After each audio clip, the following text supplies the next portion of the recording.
Don't be scared now, but it looks like you just wandered straight into U-Mind country. That's U-Mind, short for unaffiliated mind games, and you ain't never gonna be the same again. Brace yourself. It's time for a red-hot truth injection. Oh yeah! That's right, bitch. We're rounding up the sheeple and shaking them awake. You mind? Too damn bad. We're gonna set fire to the wool over your eyes. Feel the burn, baby. Hot damn. We're toppling the lies of the lamestream media one by one.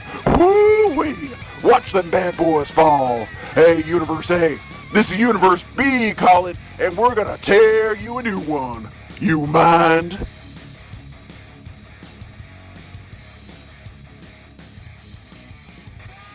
Hey everybody, I am here today with Joshua Gilliland of the Legal Geeks. Hey Joshua. Hello, it's a pleasure to be here. All right.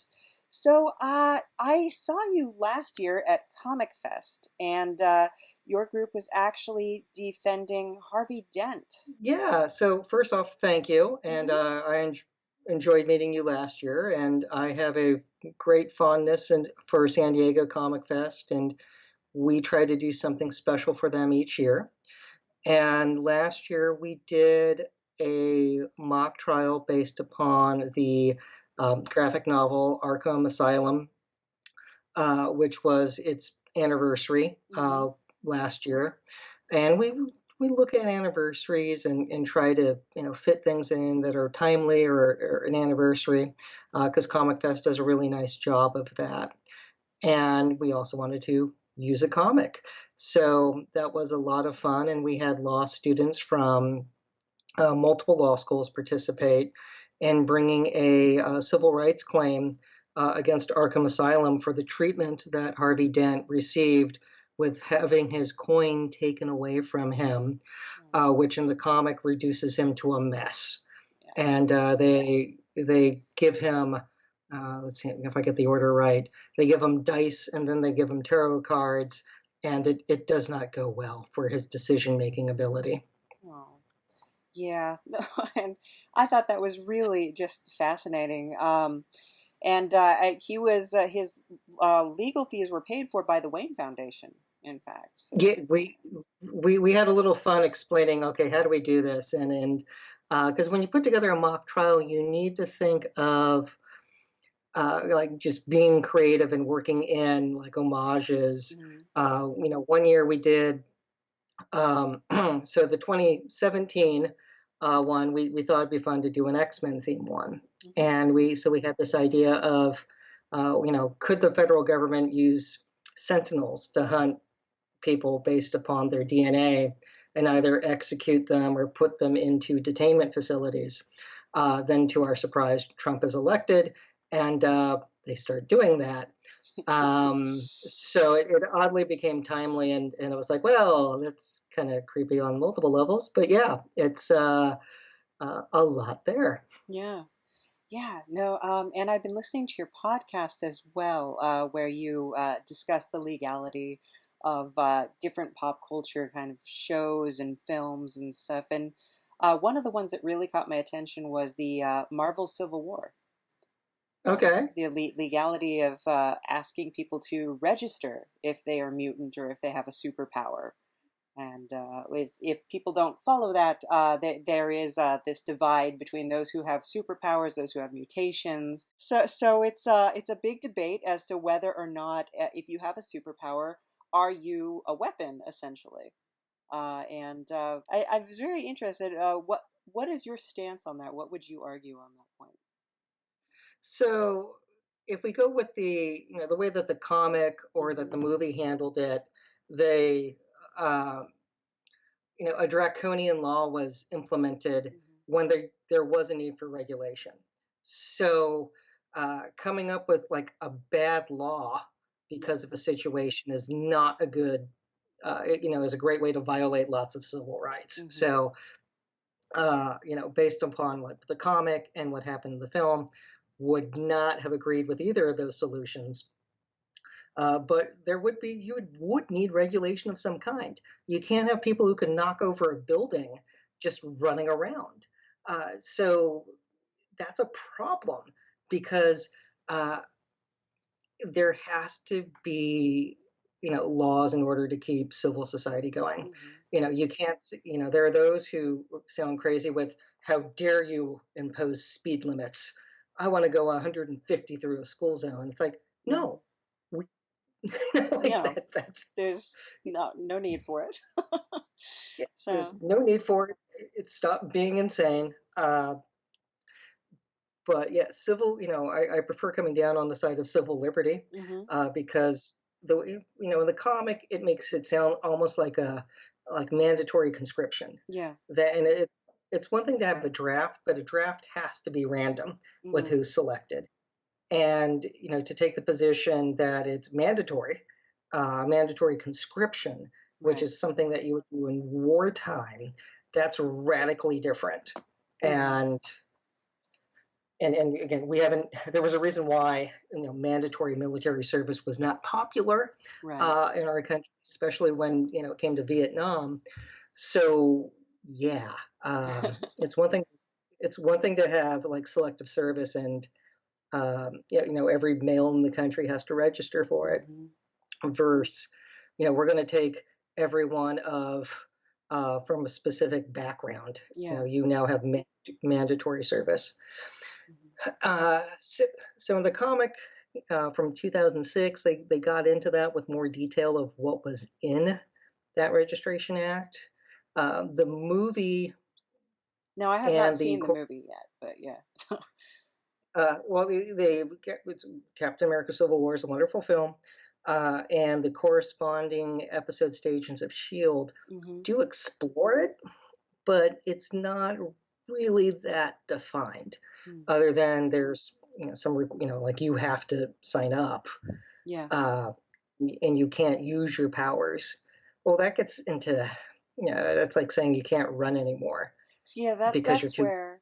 Oh, I'm sorry, but yeah, that's where my issue with it is if somebody is 6'5" and 280 pounds, does that mean that they're a threat to other people? Just because they're of that size doesn't mean that they're going to use their size and their weight to attack other people. But are they still to be considered dangerous? Like, well, the potential exists that you might hurt somebody. So we have to have this on your chart and say, like, it's very important for people to know this about you. Or if somebody's highly intelligent, they're not necessarily going to use that to manipulate or corrupt people, but should that have to be registered as well?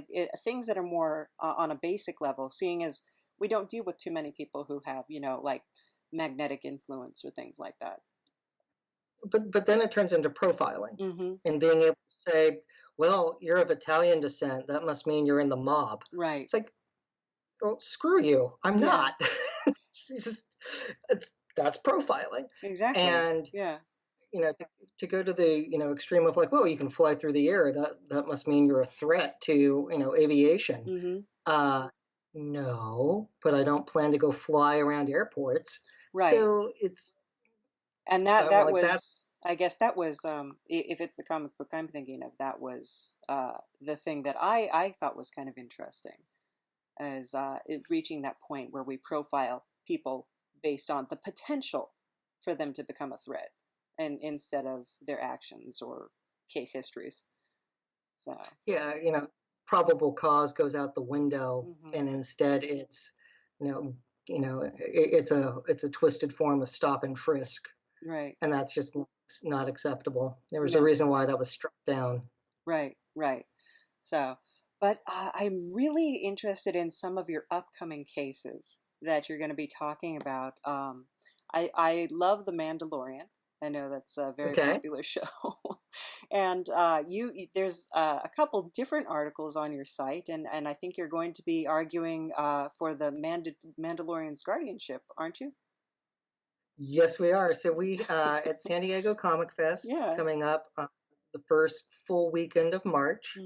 We're going to have a adoption petition for the child, and we have law students from around the country who volunteered for this.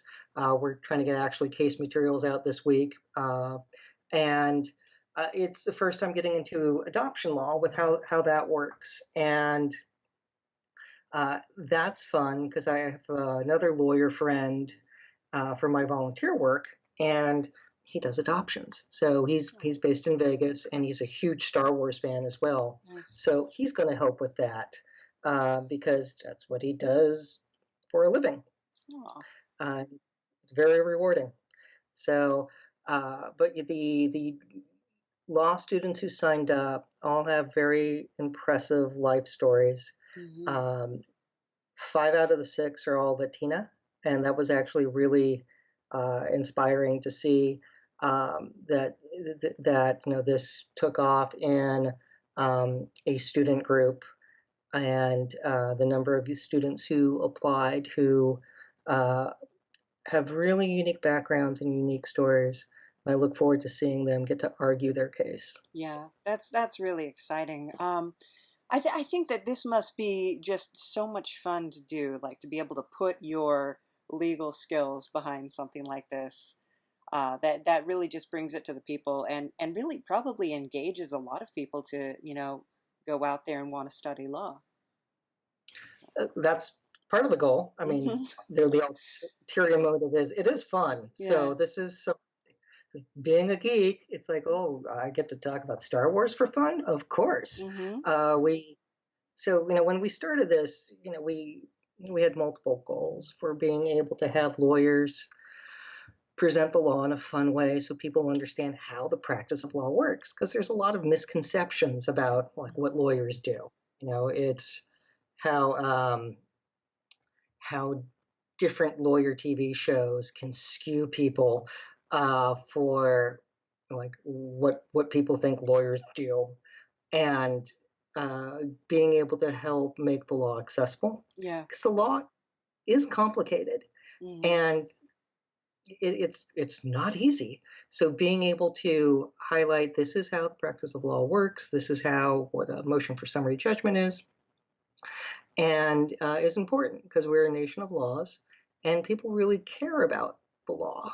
And that's something that I've seen at Comic Fest, because the first one we did was the prosecution of the Winter Soldier for his crime. So again, we took that from the movies. Right. We did the mutant rights one. We did a Frankenstein competency hearing, and we used the 1931 movie, and we did that during the bicentennial of Frankenstein. Nice. Then we did the Arkham Asylum one, which was a lot of fun. And frequently you have to have expert witnesses with these to talk about the mental health issues, or and that came into play with Winter Soldier, Frankenstein, and Arkham. All had mental health elements to it. Yeah. Mutant rights was a different type of expert testimony, and being able to talk about what makes somebody a mutant versus not, and if they are a different species or not, and the fact that people can be, Homo sapiens could have a Homo superior child. Does that not make them, take them out of the realm of being human? Yeah. But again, lots of fun. And we've done, so the mock trials are fun, but we've also done panels and being able to break down legal issues there. Yeah. I really find it so so fascinating, this kind of thing, and I actually am looking to seek your counsel today, if you don't mind. Okay. Yeah. So my boss, Old Scratch, he's the devil, right? And yeah, and I work out of HE double hockey stick. But the thing, the thing is that the contract that I was persuaded to sign was signed over my soul, and I was convinced that in signing over my soul, I would be able to save my girlfriend, who at the kind of girlfriend, nothing official, but she's the Sasquatch who had been kidnapped. Anyway, long story short, so I signed this contract trying to save her, and things don't work out, and because of the interference of Old Scratch. Old Scratch basically slandered me in front of her. Basically just divulged a whole bunch of things, not untrue things, but things that I would have rather not been said, and caused her to leave me. And then I see that the contract for my soul was not actually for the procurement of this girl, but was actually for 60 silver bullets that could be used to assist me in my goals. Silver bullets that, basically when you shoot something, you bring the soul to Old Scratch and you get whatever wish you want. Now, here's my issue. I feel like it's a false bill of sale. Like, I was led to believe that I would get something that I didn't get. And then when I used the 60 silver bullets that I had signed for and I got what I wanted, the person who I had signed the contract with intentionally made it so that I would lose that relationship, would lose the girlfriend who I had been trying to attain. Granted, Oh, sorry. No, go on. Well, granted, I only wanted to retain her because I wanted to use her to recover my memories with her, Sasquatch magic that they have. But, yeah. So. All right. Well, there's a lot to unpack there. So, on one level, I don't know if this contract would be enforceable as a matter of public policy, just from the subject matter of it. So that's a negative strike that of being able to seek any relief, because it goes against public policy. Like, we don't treat people, and if you are trying to have confer a relationship through a contractual agreement, I do think that violates public policy. So that's one issue with probably no recovery from you. There could be issues with fraud in the inducement if it is a valid contract. So if whatever was in the ultimate document that pertained to you getting, the desired result versus what was conferred with 60 silver bullets, maybe there's some fraud issues there that could look to perhaps rescind the contract, which would probably be in your best interest to get your soul back. It would be nice, yeah. The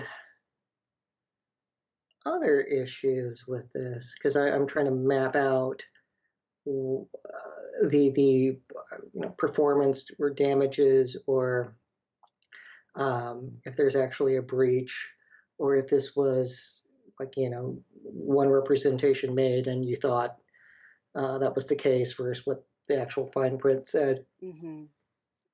All of that, it goes to the bigger issue of don't have a deal with the devil.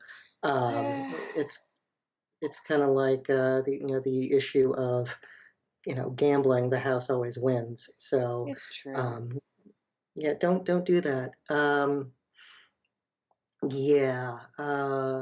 I feel like I was under duress, though. Like, I didn't have any other option. I was in the devil's realm, and I did not know any other way to get out of it other than to kind of, do what I had to do. So I feel like the contract was kind of made under duress. And then there's also the case of spectral evidence. And going all the way back to the Salem witch trials, you can't use spectral evidence. And so how can you have a contract for a soul if you can't admit spectral evidence? Because you can't prove the existence of the soul, can you? Well, there's a bigger issue at play with parole evidence, and that's additional evidence outside the contract.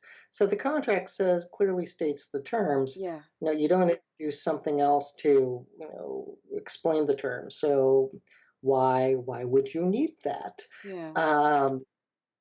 So that's problematic, just from the contract is supposed to mean what it says, and if it references some other document, okay, it can incorporate by reference, but that other document needs to, be valid. So again, the issue of admissibility of a soul, again, that's not really something that can be subject to a court.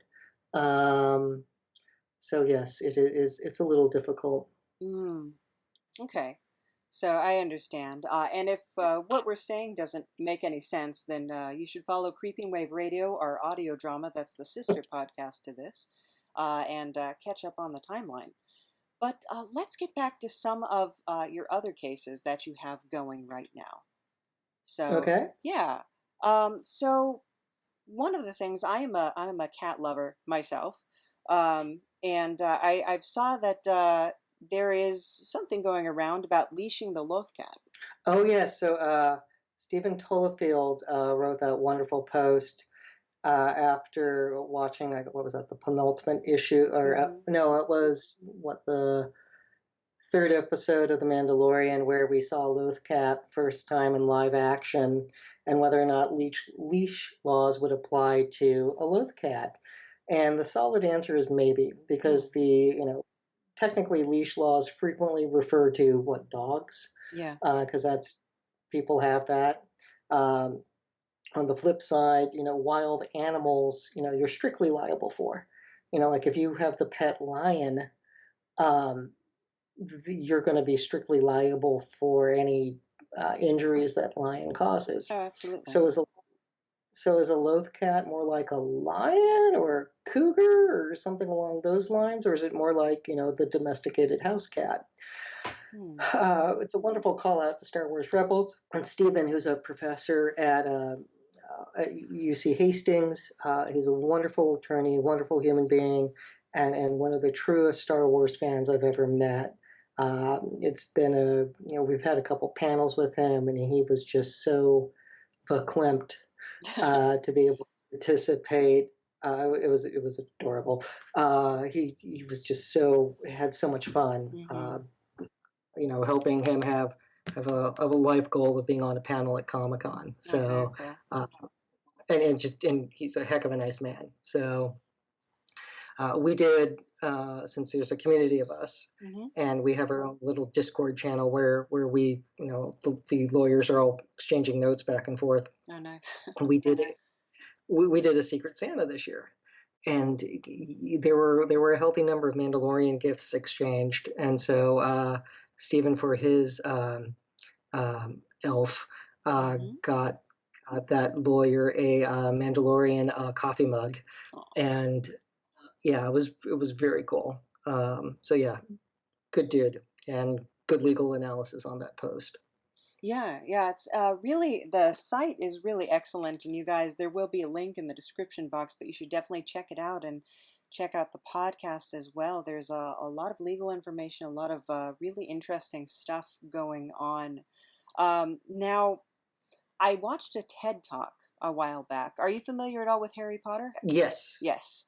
And this discussed some of the legal issues in the Harry Potter universe. And one of the things that they didn't necessarily bring up, but that I've thought about every time I watch it, is that Dumbledore, who runs Hogwarts, he's the headmaster, he's painfully aware of all the nefarious things that are going on in the background. He actively hires somebody who he knows is a werewolf. He hires people as the Defense Against the Dark Arts teacher with, it seems like, very little background checks. But in doing that, he puts the children at risk, but it seems he very rarely takes the necessary precautions to shut down the school. Only occasionally is this ever done, or send notification to the parents. And what are your feelings on something like that? Well, you'd have to take each issue one by one.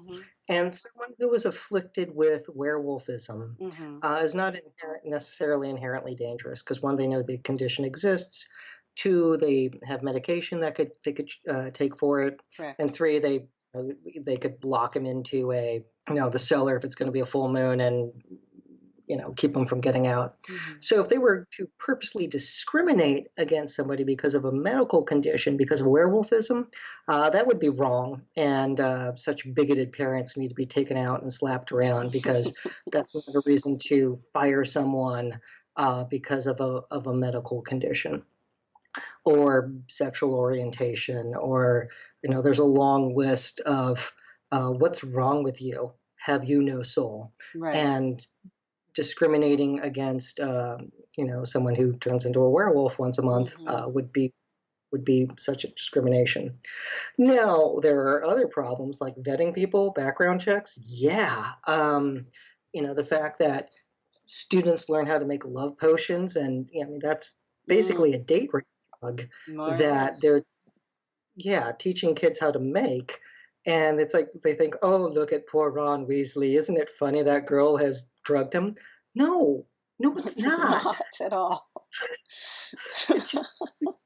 He was drugged by a stalker. Mm-hmm. That's absolutely not okay under any situation.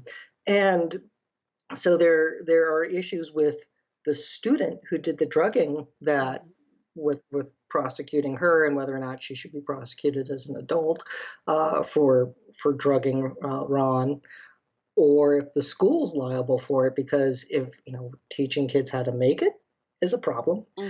And it's like, especially without like adequate warnings, or saying like, hey, don't do this. It'd be like teaching kids how to make a bomb, or it'd be like a chemistry class teaching kids how to make roofies. Right. Like, it's just, why would you do that? No. Why would you think that was a good idea? So Hogwarts has a lot going against it. It makes one wonder if all British stories lack child protective services.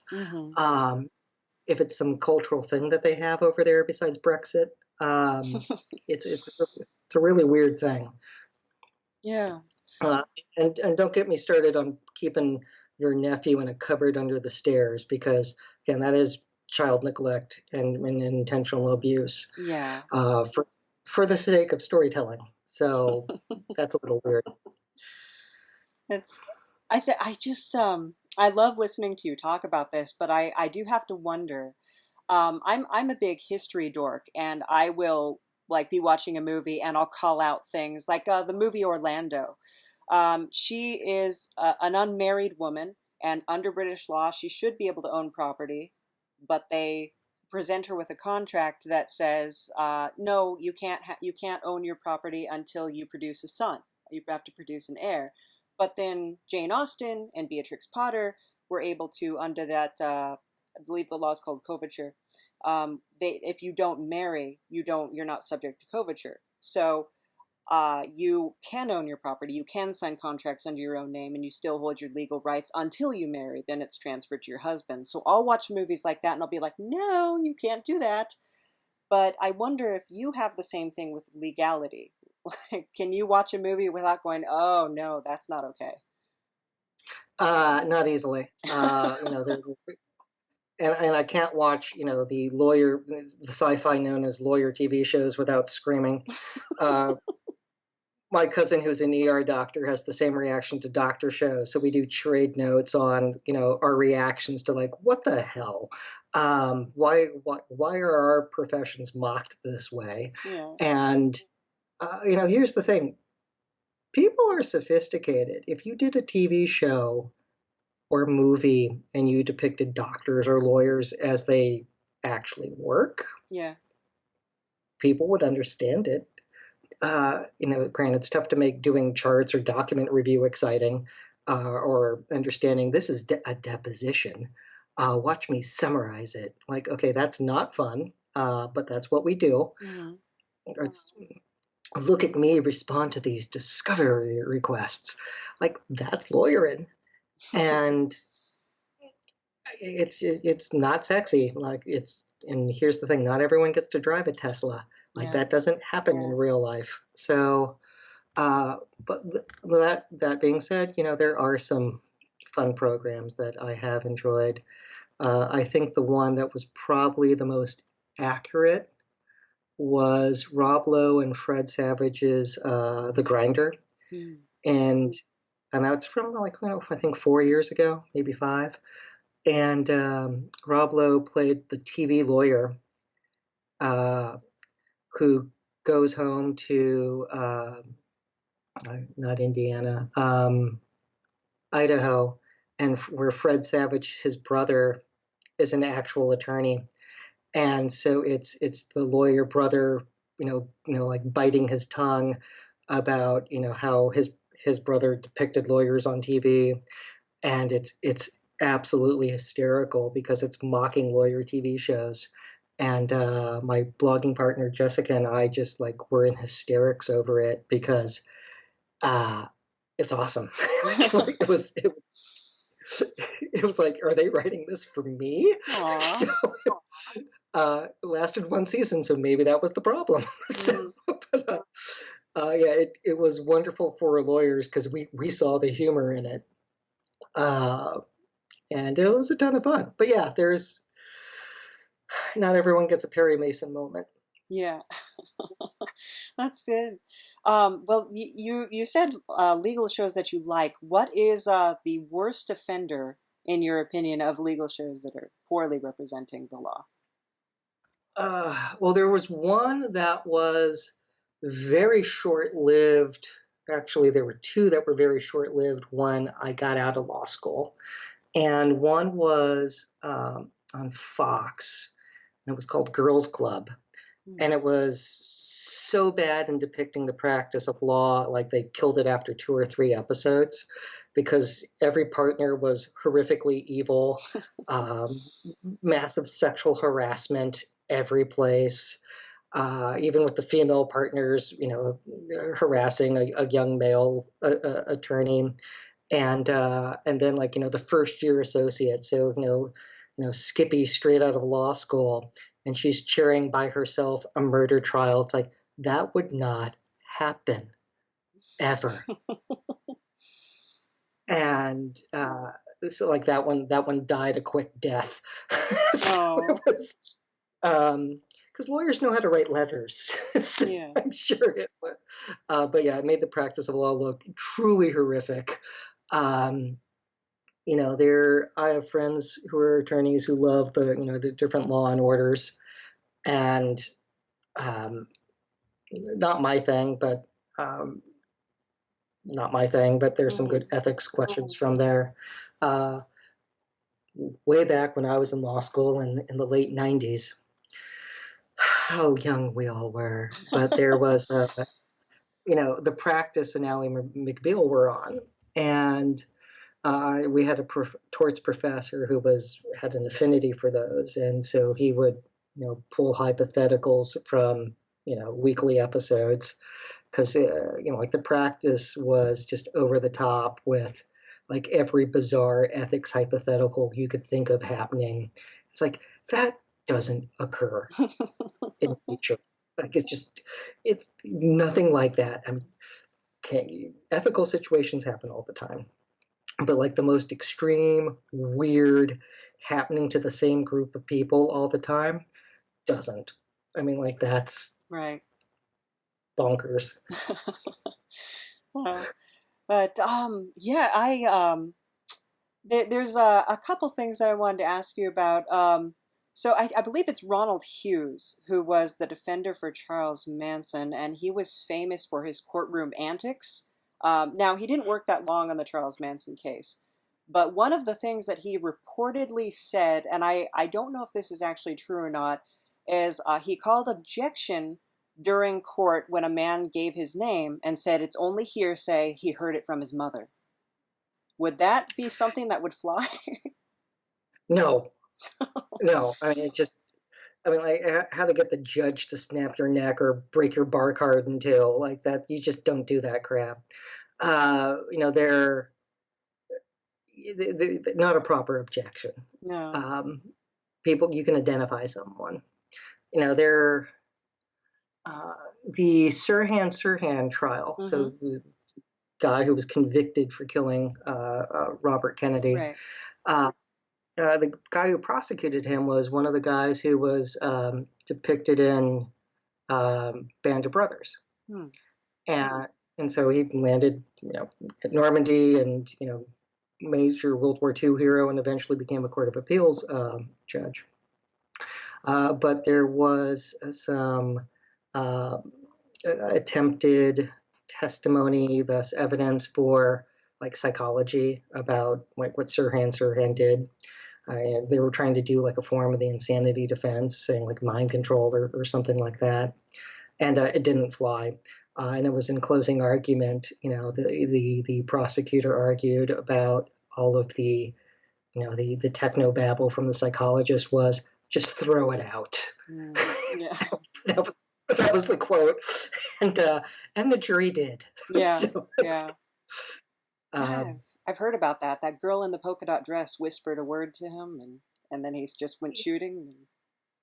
He tried. He had another writ just a few years ago. Then it was before Judge Breyer. Also wears bow ties, and his brother's on the Supreme Court. Excellent. And trying to, again, bring in this post-hypnotic suggestion mind control argument, 30 plus years after the assassination, and that went nowhere. Yeah. There aren't a lot of mind control cases, even when dealing with cults and deprogramming. You don't have insanity defenses based upon mind control. And the reason I learned about that was in trying to talk about Jessica Jones and the Purple Man, and nice. And other fictional cases that talk about mind control. It's like, what do we have in real life? And that Sirhan opinion is one of the more recent ones that talks about it. If I remember right, I don't think Breyer slammed the door on it, but the passage of time and the lack of evidence did not help that cause. I mean, you would need lots of expert testimony to pull that sort of thing off successfully. Yeah. For a jury to believe it. Because you can't just say mind control and okay. Well, it seems like you'd have to define what mind control is first, and then say, did this occur or didn't it? And it would be kind of hard to define what mind control is, because is a commercial mind control, because it makes you want to go eat a hamburger, but it's not really forcing you to do this. You still have a choice. You're just pushed in a certain direction. So it's the test for one of the tests for the insanity defense is the defendant did not understand the wrongfulness of their actions. So if you would show conditioning to some degree that showed that the defendant did not understand the wrongfulness of their actions, now you would have an argument that you could at least stand on. But you need evidence, and that's where you could get into like the Skinnerian box type analysis of conditioning, and people can be conditioned, what that could look like. But again, you would need expert testimony and someone who actually explained, here was everything that happened to the defendant, whether it was held against their will in the middle of rural Montana, an encampment of some kind, and they only got food when they did one thing. Well, okay, that's starting to sound a lot like Pavlov, and this person went through something radically traumatic, and it sounds like they could have had diminished capacity and not understood what they were doing because of what they endured. But that's a really specific fact pattern, so it's not like it happens often. But that's what I enjoy thinking about for fun. Well, you're in the right profession then, I would think. Have you always just been an analytical sort of person, just piecing things together? Yes, the years of being single would verify that. Again, growing up reading comics and watching Star Trek, Doctor Who, and all that, before it was cool. And it just highlights we're in a golden age now. That the fact that there are so many people who love, whether it's Spider-Man or Godzilla or, some Winona Earp, pick the property and it's like there's programming for you, there are stories for you, and the amount of good that this material can have for folks who are either coping with something or going through a rough life experience is priceless.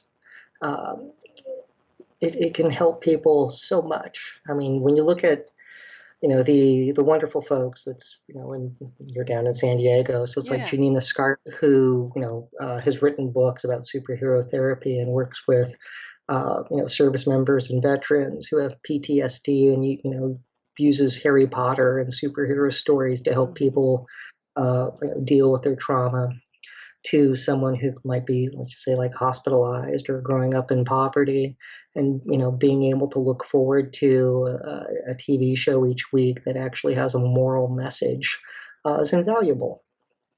Yeah.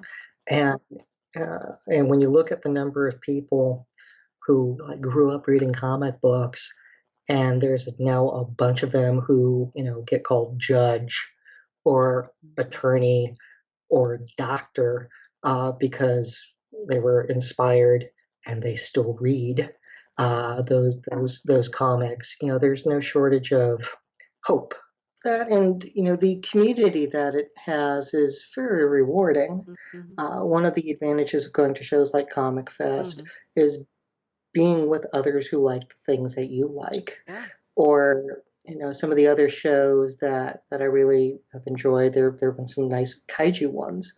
Kaiju fans are delightful, and many of them are grateful for the fact that there's something for them to go to. Because if you're talking about like Superaya, or it's like, hey, I want to go talk about Ultraman. Cool. I mean, I love a good Godzilla movie. I'm quite fond of Gamera. So it's having that venue where people can go and be with others who like the things that they like. And there's a long list of properties and stories and movies and comics. And they all have value. And if they bring people joy and they get people to think about right versus wrong, mission accomplished. I mean, we did, during the Kirby Centennial, we did one panel at San Francisco Comic Fest on civil rights lessons from Jack Kirby. And we pulled things from Captain America and other stories that Kirby contributed to, whether it was with Joe Simon or Stan Lee or anyone else, to talk about the legal issues that were depicted. And lots of good ones in X-Men, because it was Kirby's birthday when Martin Luther King gave the "I Have a Dream" speech, and shortly after that, a couple months after that, is when X-Men debut. So it's so the first ones had to be written. Magneto comes across as a white supremacist type, fascist at the beginning. But then there's a very hard turn with the X-Men being persecuted because they're different. And it's pure civil rights allegory. Or Twilight Zone, falls into that category. Rod Serling would not have been able to have, done episodes about discrimination in the South because of, the color of somebody's skin.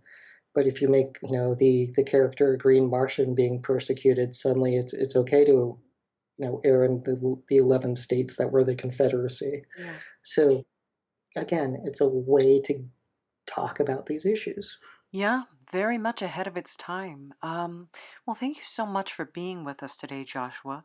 And if people want to get more of your special brand of legal geekery, where should they go? Our website is thelegalgeeks.com, and on most social media, Twitter, Facebook, Instagram, Tumblr, you can find us at The Legal Geeks on those social media applications as well.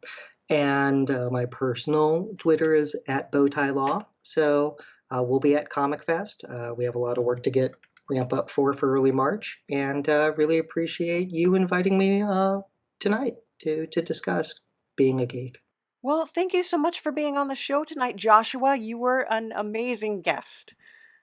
Special thanks to Joshua Gilliland for his appearance on the You Mind. Experience Joshua on Twitter at bowtielaw or on his website, bowtielaw.com. Check it out. And if you're still thirsty for more, there's thelegalgeeks.com. And on Facebook, they are also The Legal Geeks. On Instagram, at The Legal Geeks. Special thanks, as always, to our legendary announcer, Savage C. Walnar. Great job, Savage. Really, keep it up. And also, the You Mind theme is by Ethan Meixsell. It's called Demilitarized Zone, and it's your favorite song.